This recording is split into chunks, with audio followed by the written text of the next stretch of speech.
Pradeep great ஆக்டர்னு சொல்லுவேன் நான். And நிறையா சொல்லுவேன், அப்போ நிறையா சொன்னோன்னு அது வேறு மாதிரி போயிடுது இப்போலாம். அதில் குறைவாக சொன்னால் கூட நிறைவாக சில சொல்ல விரும்புகிறேன். ஐ சீன் கண்டினியூஸாக வந்து கோமாளியில் இயக்குனராக சரி, தொடர்ந்து லவ் டுடே சரி, டிராகன் சரி, now in this film I see the acting prowess in Pradeep. It's not normal. நான் எங்கே பார்த்தேன்னா இது இந்த மாதிரி பண்ணுறாரு, அந்த மாதிரி பண்ணுறாரு, கொஞ்சம் ஸ்டைல் பண்ணுறாருன்றதை விட்டுட்டு நான் ஒரு scene which touch me I like to say that Pradeep. அதாவது நீங்கள் முதல்ல லவ் பண்ணலன்னு சொல்லிட்டு வந்துட்டீங்க, மமிதா ஃபெல்ட் அபவுட் இட்.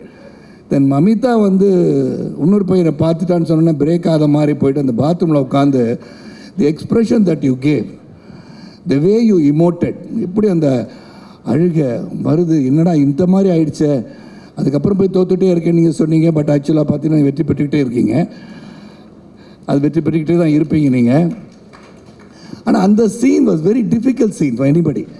ஏன்னா அவ்வளோ இமோஷன் இருந்துச்சு அதில். how much கீர்த்தி பார்ட்டிசிபேட் இருந்ததுன்னு தெரியாது. ஆனால் for an actor to feel that scene, உண்மையிலே ஒரு வேதனையை மனிதன் எப்படி வெளிப்படுத்துவான் என்பது ரொம்ப தத்ரூபமாக அழகாக நீங்கள் சொன்னீங்க Pradeep. Really I really enjoy that part of it.